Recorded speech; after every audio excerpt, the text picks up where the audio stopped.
Welcome to Be Happy, Feel Great. I have a very special show today with a special friend of mine, a special guest, an avid car collector and enthusiast, Joe Limongelli.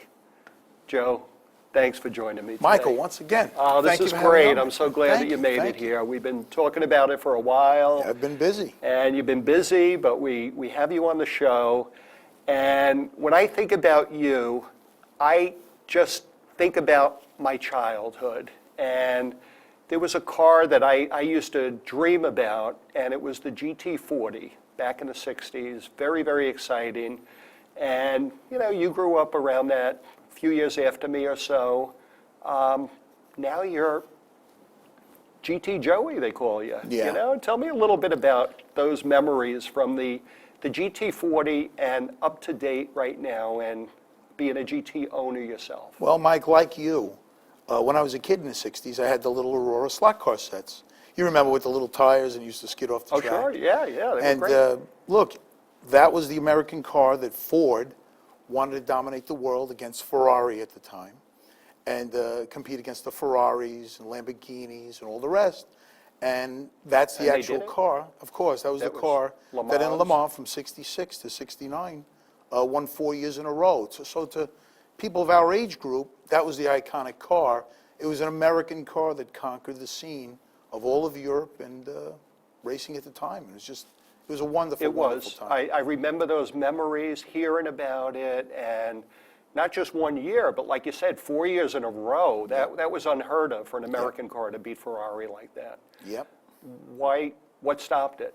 I didn't hear too much about it after that. Yeah, well, after 1969, the rules had changed. Jackie Stewart was a leader at the time for more safety at the time and changing the fuel cells and frame rails, more for protection because there were a lot of deaths at the track at that time. It wasn't uncommon back then that you could watch the race and 2 or 3 drivers died at the actual race, per race. I mean, it was a different time. I mean, this is when men were really men. So going into the 1970s, they got more involved with safety features and fuel cells that didn't spark and blow up on top of you. So the rules were changing. That was the last of the golden era racing when you were able to basically do whatever you had to do to win. And what an accomplishment for Ford to actually be the American car that produced such an iconic car as you said. I think what you have, what you're going to be bringing up on the screen in a second, it all started really, Henry Ford II wanted to originally buy Ferrari, and Enzo didn't want to sell. So he said, I'm going to beat you if I can't buy you. And of course, Ford was tremendous. They owned a lot of stuff at the time. And they started with the GT40, and it was a beautiful car, but it needed help. And the original help came from Carroll Shelby, who's now an icon. You know what? I think we do have a picture of the original GT40. I guess it's a real collector's car right now, right? It's somewhere I heard a number, $4 million that it was worth a few years ago. A few years ago, yeah. But now, since the coming of the modern Ford GT, the reiteration of the car for the 100th anniversary, the originals, which were only a handful. Okay, which we're actually looking at the original right now on the screen. That original car, the blue car you're looking at there, that car is the first car that Carroll Shelby had gotten from Ford to beef it up and make it very competitive. In 1964, it wasn't competitive. Once Shelby got his hands on it, went to a 289 engine, like the Mustangs and the Cobras at that time. Okay. All of a sudden, they were competitive. They were coming first, second, third, across the world. And now they had to make the final lap, which was win Le Mans. And that car you're looking at now is probably going to go for about $10 million in about 2 weeks. That's the first lightweight frame car as well. Really? Number 72, which is VIN prototype 104. Beautiful car. Beautiful that car car was also at our 50th anniversary party in Detroit. Detroit. We're actually looking at a picture with you and I standing behind it. And when you talk about that 50th anniversary, Joe, you put together the ultimate party. Yeah, Anybody, at the Hall of Fame in Dearborn, Michigan, with the Ford family, and having GT owners coming from all across the country, and actually there were people from Europe that were there, and it was just such a special weekend. I was honored to be there. I Well, wanted to thank you. again, for guys like you and I mean, it was a dream come true. I mean, we were kids in the 60s, okay? So obviously we weren't adults at the time. But we had people like Mose Nolan, who produced the engines in 1965, 66, 67. He's still living. He was at the event. We had the original GT40s that you're looking on the screen. Then we had all the new GT40s, or the Ford GTs as they're called now, plus the people that designed and built both of them were at the event, and it was very special. I think we have some pictures of the event coming up too. It was a great event, and as soon as we get the pictures up, maybe you could even tell us a little bit about it with your background. But before the event, and I think really where you got your name out there is you wrote a book about the GT. Yes. Before the event that we're talking about. Yes. And you wrote it with Marcy, and maybe you could tell us about it. In fact, I think I have a picture of you and Marcy with Jay Leno. Yes. And I understand he's in your book also. Yeah, just as a little background, I've collected many cars over the years. Had old Stingrays and E-type Jaguars, and they're all beautiful cars. But that history has already been written 20, 30, 40 years ago. So when the new Ford GT came out, which they were only produced for 2 years, 2005, 2006, once the production ended, and I had a lot of friends at Ford at the time, I said, you know what, I want to jump on board early and do a documentary on those cars, because as time goes by, people forget. Okay? Yeah. So I talked to a good friend at the time, John Calor, who is the head of advertising and publications at Ford, and he got me together with Marcy at the time to help me co-write, and we created the first book, Ford GT, The Owner's Experience, which sold out in one day. We already went to a second issue a second reprint in less than a month. Wow. And so the it book was exceeded your expectations. Yeah, again, this was all out of our own pocket. Ford, once it went through legal, loved the book so much, it automatically became a Ford authorized product, and that's the leading book for anybody that purchases the Ford GT or wants to know any history of any of the Ford GTs that were ever built. Yeah, it's a great book. It really, it's interesting. Well, this is part of the book right here that we've been looking at as showing your backyard. Yep. And an event that you did a few years ago where you invited GT owners from around the country. I guess you do this periodically, Yeah, right? I wanted them to share their experiences on paper and print, okay? And we were taking pictures along the way. Now, in this picture, you have all original owners. Now, it's 10 years already since the car's been produced. Oh, so wow. already you have cars that flipped hands. But the people that still own their original cars, they're a premium right now. You could add another 10, 15% to the price of the car just for having all the original paperwork.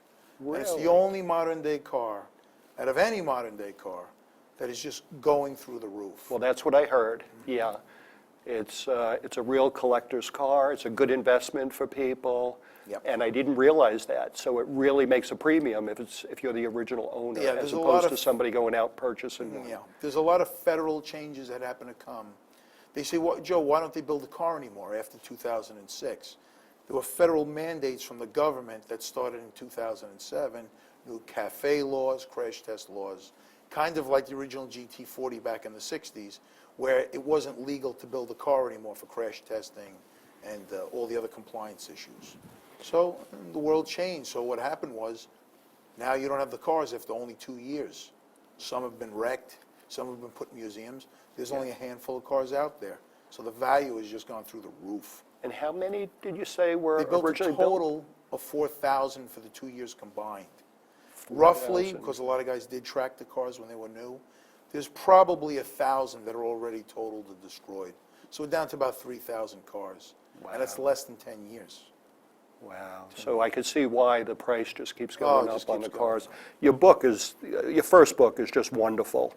And for anybody that has an opportunity to find this book and take a look at it, you show the different owners Yep. that I guess from all over the country that have it. You have a lot of special ones, prototypes, different models, special edition. I know that there's one that you're a part owner with. It's called Sonic Blue. Correct. And that one really fascinated me in here. Can you tell us a little bit about what, Sonic Blue, it's, the color, what makes it such a special car? Again, that's another one-off Ford GT. There's only one in the world. The vice president at the time for the GT project, Chris Theodore, was looking for something special. And he tried to flip the colors of a midnight blue and white stripe to the Sonic Blue stripe and the white.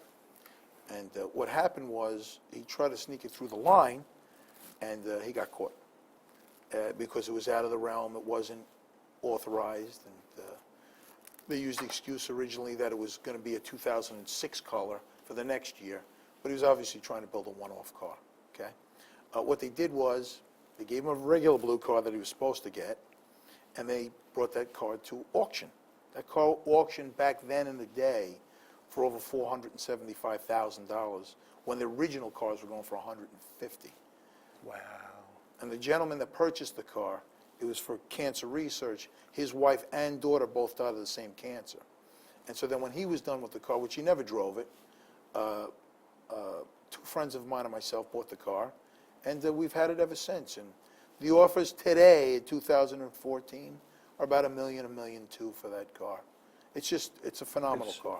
Phenomenal car. The car is just unbelievable. And when I read your book, and to go into the detail of how it was made, and then for me to have the opportunity to actually go to the GT40 event, the 50th anniversary in Michigan, and listen to these guys talking about, the early days and the racing days. Right. And it just amazed me that, and I wasn't aware of it, that it was the 100th anniversary of Ford. That's right. And that's really why they brought this car out? Bill Ford Jr. Wanted an iconic car built for the 100th anniversary, and a car that just, said everything about Ford. And obviously the original Ford GT40 was that car, but you had to make a modern version of that car that met safety standards, federal crash testing and all that. And he went to a young designer named Camillo Pardo. Camillo Pardo and I have become friends, and he actually took original GT40s, clayed it out, and then had to add in all the modern stuff that you need for today. All the safety stuff. And it's just I phenomenal. notice it's not as low to the ground Correct. as that It's original about 4 one. inches higher than the original GT40, hence its Okay. name. The original height was 40 inches on the 60s car. The new ones are 44 inches. But the overall proportions and modern tires and aerodynamics and fuel economy and all that stuff. A lot of cars come out retro today to look like something from the 50s and 60s, and they look off. They don't look. You're they right. don't look. You're but right. when Yeah. you see that Ford GT, it's the only car. Now, we'll get into it when we drove through Europe, but the respect through Europe, they knew everything about the new GT, just like the old GTs from the 60s, everywhere we went, no matter what country we went. Wow. See, people here, they're not really familiar with it. And like you said, it's such a collectible car. It's not like everybody's going to be taking them out and driving them on the LIE. Right. Right. I guess they want to keep that mileage low. Right. But you're a little different. Yeah, a lot After of your fun. first book, you came out with the idea of around the world in a GT. Yes, what happened was one of my friends had purchased another prototype from Ford. We were at a show, and I had another prototype car at the show, and we just wanted to do something different. Everybody was already putting these cars in garages and mothballing them already, and we figured at this age, let's enjoy life and do something special. So we purchased another car, a silver car, and we drove it basically around the world, minus China and the Middle East. And it was just could get a little dangerous in a few It places was to a go. wonderful time. We did North America first. Our first goal was New York to California, and meet another friend, Jay Leno, and then come back, and then Canada, and then Europe. So we're actually looking at the cover of your book right now, and it's over in Europe, and it looks exciting, but I don't see guardrails. It looks high. Can you Maybe tell us a little bit about that book. The cover of the new book, which will be out in May, the book signing will be in the book review in Huntington, May 17, 2014. The photo you're looking at now is me climbing Stelvio Pass in Italy. Now, the background mountains are the Swiss Alps, but the mountain I'm on is in Italy. And you go from ground level, 44 hairpin turns to the top, 9,000 feet, in hopefully less than 40 minutes. But there's no guardrails. That road was originally built 1,100 years ago. So it's that route that we took. Okay. If you notice, there's nobody else with me in the car. Nobody wanted to do it. And that No, was the first and only Ford GT to climb that mountain. And when you got to the top, it was so high. When everybody else got to the top with a regular car or a van or whatever, you had a hard time breathing. Yeah, And, yeah. But that car made it. That car made it after shipping across the Atlantic Ocean and from Amsterdam through Germany, Belgium, Italy, Switzerland, France, and climbed that mountain on regular gasoline like nothing. Like nothing. It was just, it's a wonderful car. What an experience that you had to drive through Europe in a sports car. Yep. And I don't know, it must be wrong, but I thought I heard somebody tell me that you went to like 10 different countries Correct. in 8 days. Yep. All we did Is that was- correct? Yep, correct. And we drove, some of them we doubled back over to come back around. But we started in Amsterdam, which was Your just car was shipped to Amsterdam. shipped then? to Amsterdam. Okay. From Texas, because we went with a Mustang group for the Carroll Shelby 50th anniversary. So we tagged along. But Amsterdam was beautiful, Germany was beautiful, Italy, Austria was just wonderful. And it was a fluke that it was a reunion at Classic Le Mans where they were having the anniversary for the Ford GT40. So we actually Wow, you didn't plan that then. we didn't plan it, and we actually had a reunion at the track where we were able to do 5 hot laps with the car with original GT40s. We're on the front straight, no helmets, only in Europe. We were doing 140 on the front straight with no safety features whatsoever other than what came in the car. What It an was wild. experience. It was You wild. know how many people are watching this show right now? Yeah. Just drooling, They wish we still had Bridgehampton Racetrack out That's here right. that they could go to, Paul Newman in the old days. Oh, the old days, when we were talking about all that great stuff and everything. And here you are, you had an opportunity to go cross-country. Right. Greeted at first, the first year you did it, Right. Pebble Beach, right? That was the end That's point? right. That's right. Jay Leno was there to greet you. Right. That alone is just unbelievable. And I remember seeing a video of that. Yeah, if you go to Jay Leno's Jay garage, Leno's garage. And It's on this still. And I think that you really gave him a run for his money as far as, It was a you guys had a great conversation, and it was just good to see 2 GT guys Right, that's right. talking about how much they love the car and your first book. That's right. Now, Jay bought one of the first cars. As a matter of fact, he has VIN number 12. First car out to the public after the auctions and Bill Ford's car. Wow. And obviously, he did well in his life. He could buy any car. He was looking originally for an original GT40. And they're wonderful cars, but by today's standards, they're just race cars.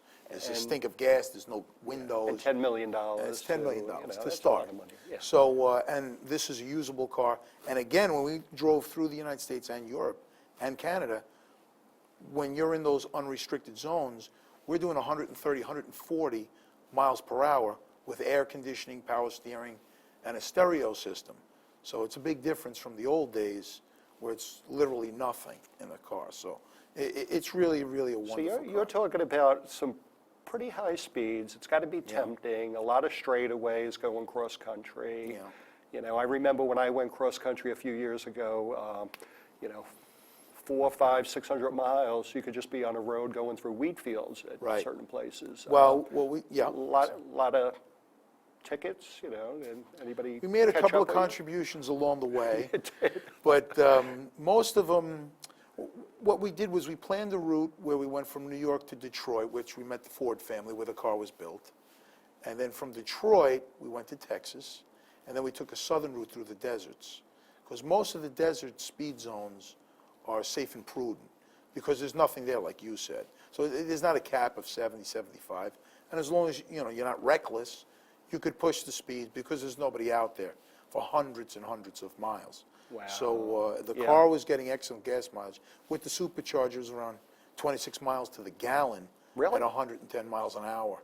I mean, that's the Wow. difference. Oh, okay. That's all due to Camillo with the designing and all the modern computer stuff that they use. But it was just unbelievable. But then when you got to Europe, I mean, Europe is, you know, They're it's used to the unreal. Autobahn and all We're at that 140, stuff. 160. And Yeah. then we had to come back to the United States. I felt like selling the car and buy a minivan because you can't go more than 55 in New York. Right there, you're doing Right. 160, and Right. the No, Lamborghinis single and slot. Maseratis are And they're still passing you there. by. You know, Yeah. we got tired. But it was a lot of fun. And now we're looking at a third book after this book to complete a series for Ford, which will be Ford GT, the prototypes. And it'll be all the early prototype cars before the original cars are built. And it's going to be fun. And then Ford eventually is going to reissue all three books. And you're going to be able to purchase all three in a merchandising box set. And that'll be out for the Yeah. holidays next year. And I know that your books are available different places online if people were to search it. You know, Right. I know that you've been very successful with your first book. Your second book, it looks like it's a home run already, and Yep. it's not going to be out for a couple of months right now. But it's just amazing that you wrote such a great book, and somebody that's looking to purchase it now, they could search for, well, your nickname is GTJoey. Right. And I know for the show, I was Googling GTJoey and finding a lot of great pictures and different events, and there's some great commercials. I wanted to use the one commercial, but we had some copyright problems with it. But it was really a great YouTube piece where you were in a studio, and, you know, can you just tell me briefly about that? I know we're going to run out of time in about 4 or 5 minutes, but, you know. Mike, you and I are on the same page when we met a couple of years ago, more than a couple of years ago. Both of us are in it with the automobiles because we enjoy life, we enjoy the cars. I purchased another red car just recently. I'm going to try and get that GT up to 100,000 miles in the next 24 months. 100,000 miles on the odometer, just for charities, veterans coming back from Afghanistan, kids with cancer. I'm in it like you for the journey, my friend. I just want to have a good time and make other people enjoy it. You know, Joe, with this show, Be Happy, Feel Great, your attitude, you really do. You know how to enjoy life. Mm-hmm. We talk a lot, and you really understand it. Thank you. And, you know, everything that you do, it's not for the money. You know, you probably lost money doing these books, but Yeah, you it's for the love of it. enjoy, you love it. You're trying to make history, okay? You want to have something to remember this great car. And when you told me about this new car that you have, and what an experience that's going to be, you're going to take it to like a Wounded Warrior car show. Yep. Or similar type events. Yep. And people could pay a fee, a donation It'll they'll all be make. donated back to the war donation zone. that goes back to the charity, and you'll take them out for a drive in a car that they wish they could be in.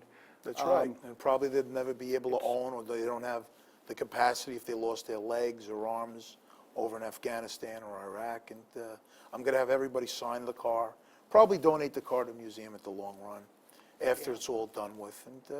And everybody will be a part of it, and that's what's neat.